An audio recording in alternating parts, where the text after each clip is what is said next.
Olá, pessoal, tudo bem? Meu nome é William e eu tô aqui para te apresentar o tema Por que desparasitar, né? Você que está aqui, que está querendo desparasitar com a Célia ou vai desparasitar com ela, eu fui incumbido aqui de apresentar essa aula para vocês aqui para dar bons motivos para vocês desparasitarem, né? Para quê? Primeira pergunta, para que tirar esses bichinhos, gente? Olha que bichinhos bonitos, né? Esse aqui então, né? Esse cordãozão enorme aqui, coisa linda. Bom, para começar aqui, eu vou apresentar, né, a Célia. Vocês já conhecem, muitos de vocês aqui são seguidores antigos e tal, mas para passar um currículo dela aqui, né? Célia Rabelo, membro aqui da Academia Brasileira de Ciências, Artes, História e Literatura, naturologista clínica, atua já há 10 anos e tem mais de 20 mil alunos aqui, contando de tudo aquilo que ela já vendeu, desde e-book até aulas e cursos e programas e tal. Ela tem aqui uma conta de que 20 mil pessoas já passaram por ela. E eu, William Wilson, estou pós-graduando aqui em Medicina Funcional Integrativa, tenho extensão universitária em nutrição funcional, análise de exames laboratoriais e suplementação individualizada, né? Eu trabalho com a parte da Medicina Funcional Integrativa de forma pontual, complementando a Célia, que é uma naturopata, uma naturóloga, uma naturologista e que também acredita na abordagem funcional integrativa. Eu vou passar aqui para vocês algumas informações, né, alguns bons motivos do porquê desparasitar, baseado na Uda Clark. Por quê? Porque eu fiz a formação da Uda Clark, né? Eu sou um terapeuta Clark, que eles chamam, né? E aqui eu vou passar algumas coisas que aprendi lá na formação dela, né? A Uda Clark aqui, ela já faleceu, infelizmente, mas ela era uma doutora em biologia, doutora em fisiologia, graduada em genética. Recebeu o prêmio aí de melhor cientista do ano em 1999, outorgado pela Academia de Nuevas Ciências, Colorado. Autora de numerosas publicações, entre as seguintes, os best-sellers dela, né? Teve outros, né? A cura de todos os cânceres, cura para todos os cânceres avançados, cura para HIV, prevenção de todos os cânceres, manual do laboratório do sincrômetro. Isso aqui são algumas coisas que ela desenvolveu, né? Que ela era realmente uma cientista. Cura e prevenção de todos os cânceres, oradora de mais de 300 conferências e congressos a nível internacional. Muito bem. Baseado, então, na Uda Clark, que quero te dar bons motivos para você desparasitar. Causa de doenças e patógenos, né? Então, a gente tem aqui como causa de doenças e patógenos parasitas, bactérias, vírus, fungos, como base principal aqui daquilo que a Uda Clark apontou dentro daquilo que ela pesquisou e vivenciou, né? Ela realmente teve milhares de pacientes, enfim. E os tóxicos, né? Porque assim, a gente tem causas de doenças patógenos e tóxicos. A Uda Clark desenvolve aqui duas grandes razões. E os tóxicos, eles favorecem o terreno para que os patógenos se instalem, certo? Ela coloca aqui, né, alguns tóxicos como álcool isopropílico, fenóis, PCBs, tolueno, metais tóxicos, corantes, radioatividade, cloro e outros, né? Coloquei aqui os mais conhecidos, né?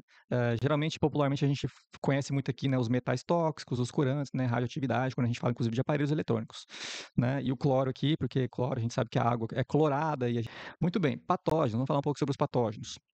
Os patógenos, eles produzem dano imediato ou não, né? Porque nem todo organismo infectado está doente de imediato. Então, às vezes, o patógeno ele entrou no seu corpo, mas você ainda não está doente. Mas ele está lá, esperando a oportunidade para fazer a vez dele, né? E agora, todo organismo que está doente, ele está infectado. Isso aqui são afirmações da Uda Clark diretamente. Bom, e quando o patógeno entra no corpo, o que que acontece?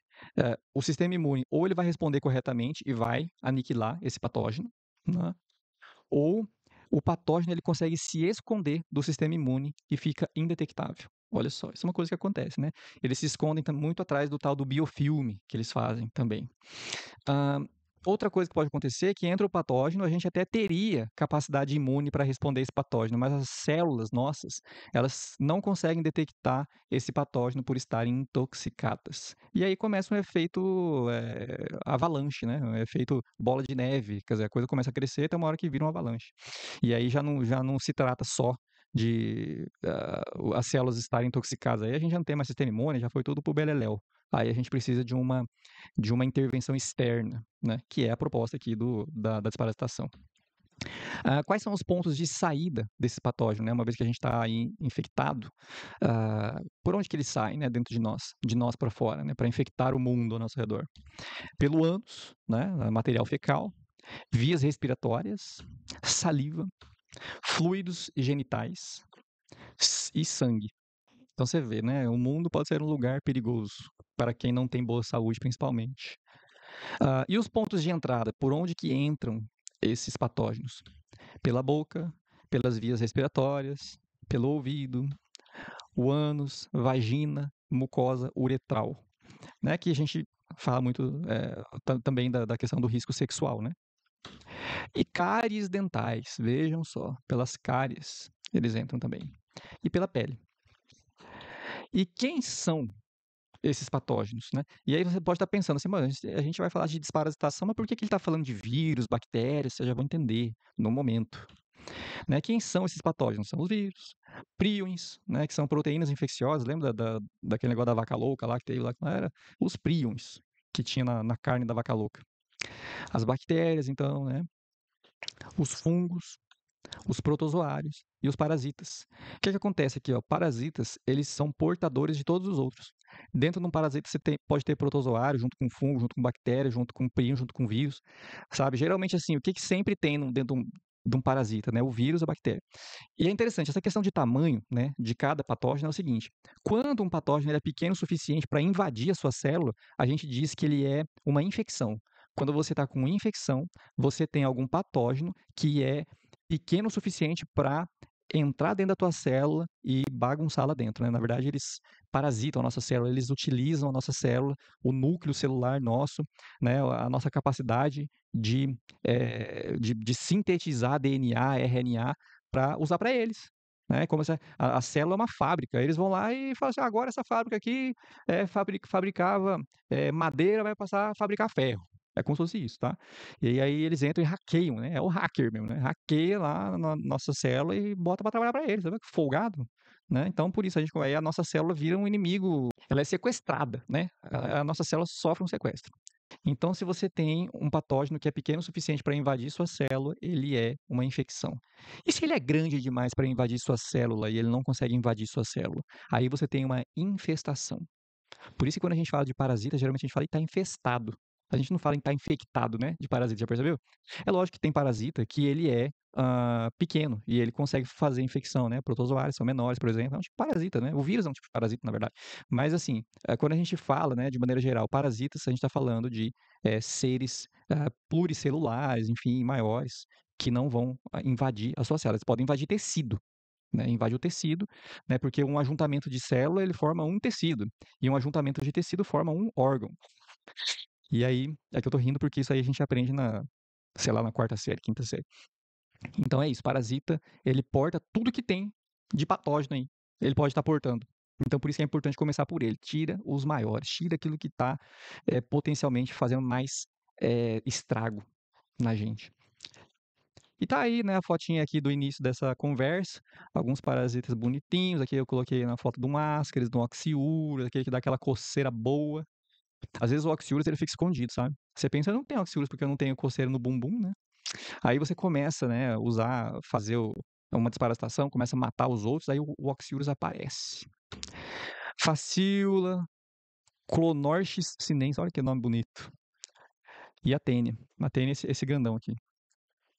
Eu já tive a oportunidade já de conversar com uma pessoa que era do centro de zoonose e ela cuidava justamente dessa área aí dos parasitas.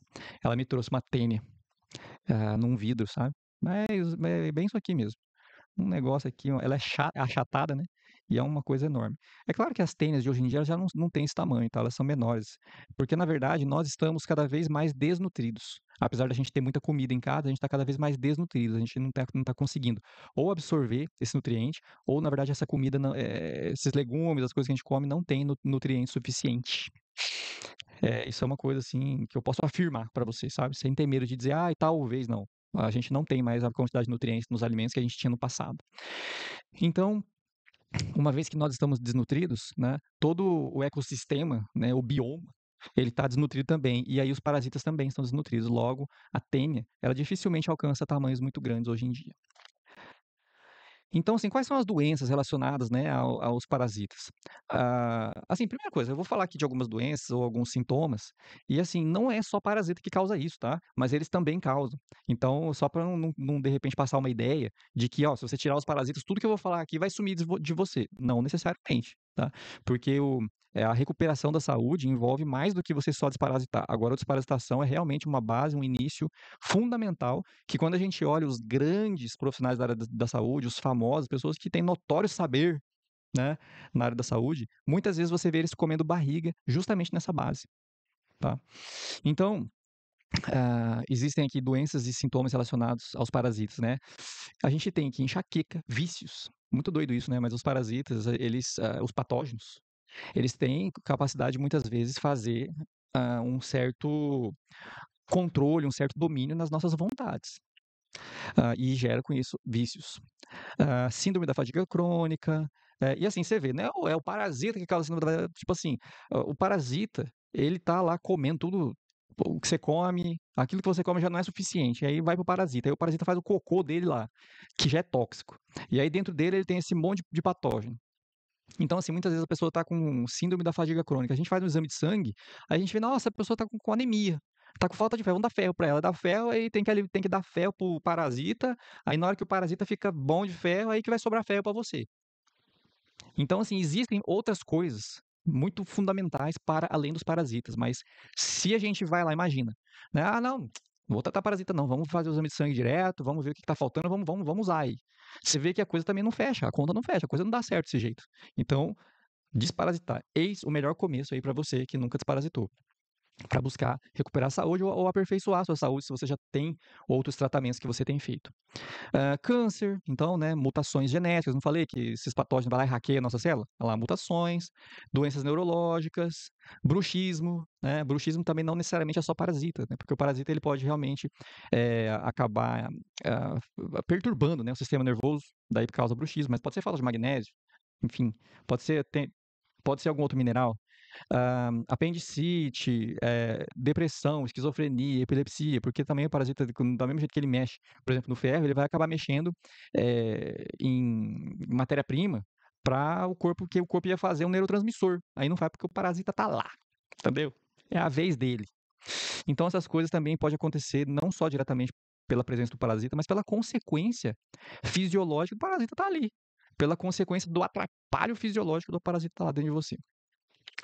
Falhas renais, diabetes, e os parasitas, quando eu falo que ele penetra no tecido, às vezes a gente pensa, ah, tá lá no intestino, né? Não, tem muito parasita que ele entra para dentro e aí ele fica passeando lá no seu fígado, aí tem outro que passeia lá dentro do pâncreas, entendeu? Fica lá comendo a, a célula beta lá, sabe? A célula que vai sintetizar insulina. Aí tem um parasita que fica lá, comendo a célula beta pancreática. E aí, às vezes, a célula beta-pancreática, depois que ela é comida, o corpo não consegue refazer ela de novo. Então, enfim, mil coisas, né? A gente sabe que tem parasita que vai pro cérebro. Então, você pensa, falhas renais. Pô, pode ter um parasita lá no rim. E destruição de órgãos, né? Eu coloquei aqui, né? Então, diabetes, ó. Se um parasita vai lá e come sua célula beta-pancreática, como é que você vai baixar a glicose no sangue? Não vai baixar. Não tem mais célula para produzir. Distrofia muscular, cólica, sangramento. Só coloquei diabetes 2 vezes aqui. Alzheimer, esclerose múltipla, imunossupressão e etc, tá? São várias outras coisas que eu poderia citar aqui. Então, eis aqui por que desparasitar. Eu acho que tem motivos mais do que suficientes para vocês continuarem dentro desse grupo e fazerem essa desparasitação com a Célia. E aqui eu me despeço de vocês. Foi um prazer estar aqui com vocês nesses breves momentos. Quem sabe futuramente nós nos reencontraremos em outras oportunidades, em outros tratamentos.